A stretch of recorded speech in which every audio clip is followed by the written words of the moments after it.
The skies were still grey overhead as the Special Vehicle Brigade waited for the start of the Donaldson prologue.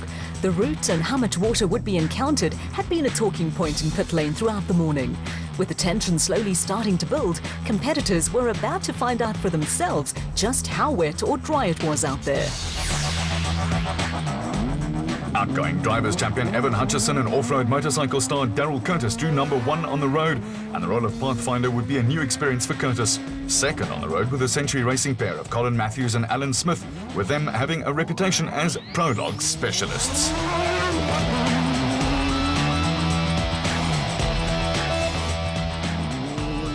No one was prepared for the special vehicle surprises conjured up on the Donaldson prologue. The fastest time went to Class P crew Archie Rutherford and Mike Lawrenson in the Regent Racing Jimco. And just on 2 minutes behind them and leading Class A were Keith Dutoy and Ashley Thorne in the White Star Racing Bat. Carnage out on the route saw Class B leaders Kutsia Labuskachli and daughter Sandra in the Race Sonics Bat 3rd overall. And as a trifecta bet, you could have named your own odds. With the form book turned upside down, the first of the more fancied crews were Evan Hutchison and Daryl Curtis in the Motorride Revo 1 with 4-wheel drive.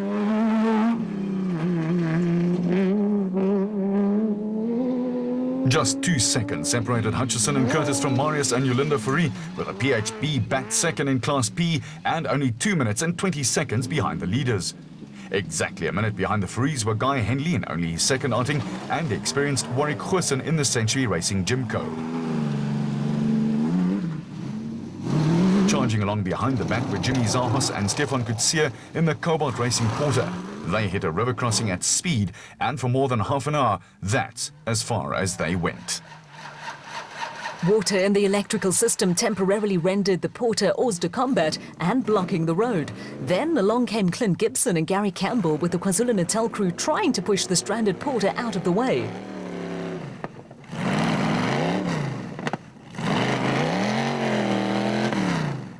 Photographers just love water crossings, and for them, this was meat and drink. Stefan Kutsia eventually did a little road clearing, and with the Cobalt Porter now no longer blocking the road, Gibson and Campbell were able to squeeze past and rejoin the race, with the KZN team finishing 7th overall and 4th in class. Gingerly feeling their way along a tricky section of route were Mark Corbett and Rudy Balzar in the Century Racing CR2.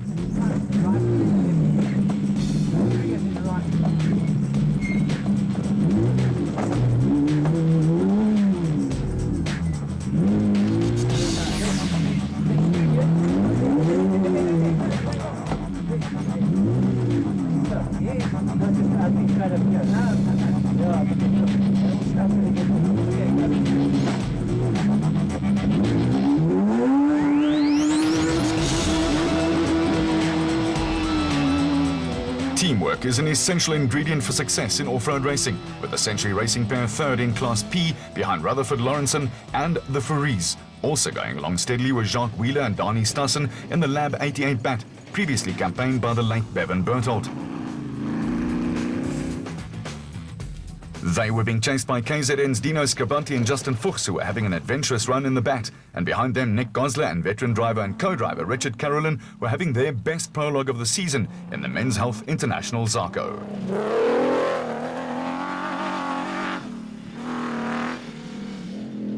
There was an international flavour to the RFS Magalies 400 with brothers Eduardo and Ricardo Agazi from the Democratic Republic of the Congo out in a South African-built Zarco Magnum that had been modified to Dakar Rally specifications. Behind them, the prologue had turned into a disaster for championship leaders Shamir Variawa and other fancy championship frontrunners. Sections of the route were particularly slippery, with the powerful Class A cars battling to find grip and traction.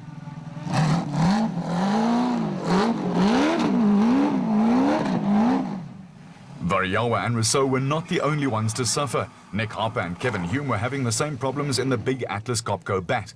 Hume is normally crew chief for the Atlas Copco team, but has stood in for the injured Ryan Harper for most of the season and has gone through a baptism of fire.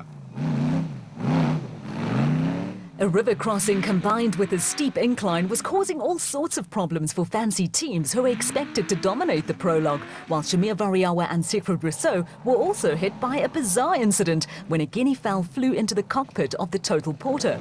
Championship contenders Cully and Quinton Sewald were also not making much headway, with the early starters all running into the same problems.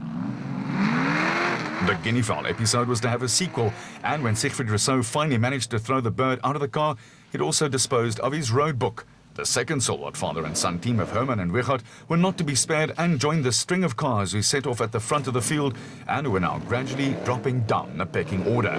There were times when the efforts of frontrunners to fight their way up a slippery incline resembled one of those old Keystone Cops film clips, with everyone running around in frantic circles.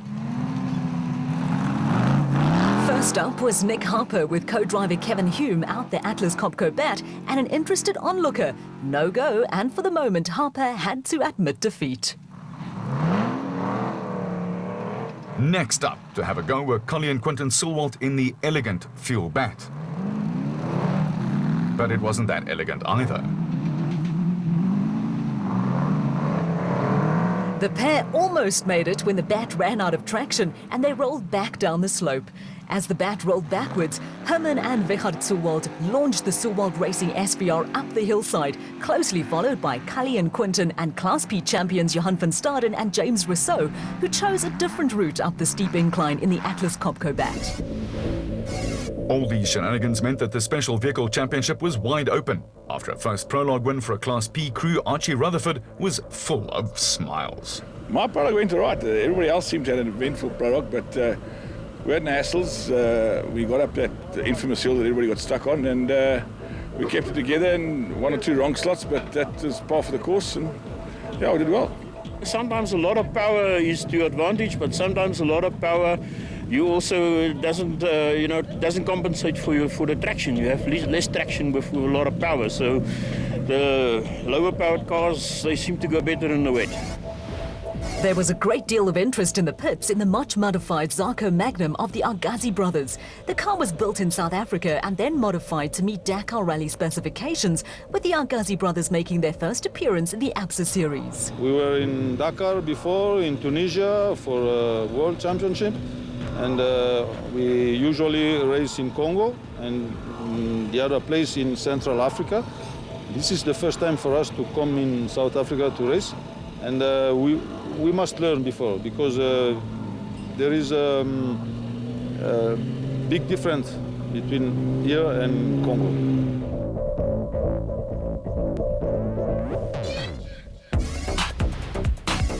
Unlike the previous morning, it was bright and sunny on race day. The prologue results were still a talking point, with Special Vehicle Championship leaders Shamir Varayawa and Siegfried Rousseau starting 37th on the road, with Cully and Quinton Sewald 2 places behind them. In the production car category, there were only 3 minutes separating the first 8 cars. Special Vehicle Prologue winners Archie Rutherford and Mike Lawrenson had 4 production vehicles ahead of them and another 4 behind them.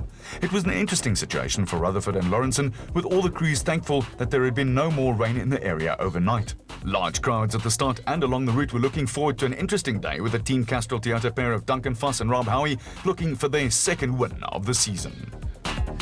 We had a lot of rain yesterday. Today it seems to be a bit clearer, so the route should be less tricky today than yesterday. But yeah, there's a big pack following us today, so hopefully we can do the job. With the driver based in Botswana and the co-driver living in Lesotho, the White Star Racing team is a mini League of Nations. Keith Tutoy and Ashley Thorne were the first Class A car on the road, with Botswana-based Tutoy over the moon with a career first. I was overwhelmed, actually. I didn't expect us to be up there, but yeah, most probably our luck has turned for a change, so we'll be there. There is always a cheerful atmosphere at the start of an off-road race, but there's also an undercurrent of growing tension as the countdown progresses. Drivers and co-drivers each have their own way of dealing with pre-race nerves, and most have their own pre-start rituals. With a gap of 1 minute 44 seconds between them and the next car, Duncan Voss and Rob Howie had a comfortable start on the rest of the pack, with dust unlikely to be a major factor out on the route. The Team Castrol Toyota Hilux quickly built up a head of steam and was well down the road by the time Christian de Plooy and Henk Janssen van Vieren took off after them in the RFS Toyota Hilux. The stadium section of the route made use of the old Talton motocross circuit, which in days gone by saw some monumental battles between legendary riders like Grant Mabin, Charlie Thyssen and American Jim Tarantino.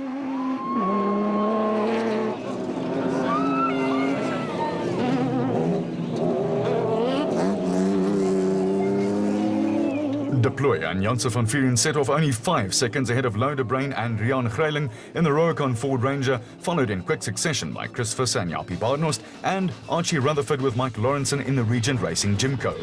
Chris Visser and Badenhorst were looking to make a quick move on the Rubicon Racing Ford, and spectators seated on the old motocross grandstand were treated to some spectacular racing.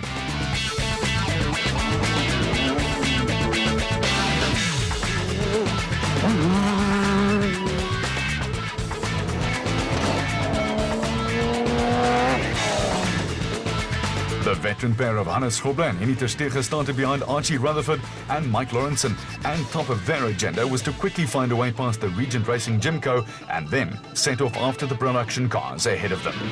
Grobler and Terstegen took the RFS BMW to a podium finish on the 4x4 Megaworld 400 in only its third outing, and the highly experienced crew then stunned the off-road world with a win on the Toyota Kalahari 1000 Desert Race.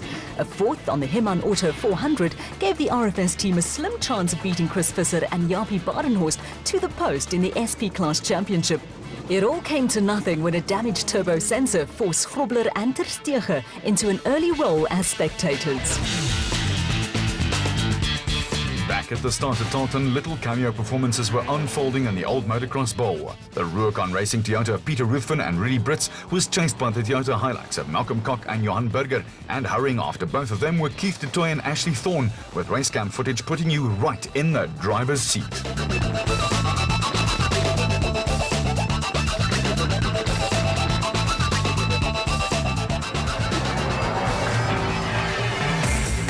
Competitors would complete 2 loops of the 180-kilometer route, with the opening section roughly following the prologue route and the R24 and R509 Magalies Costa Road.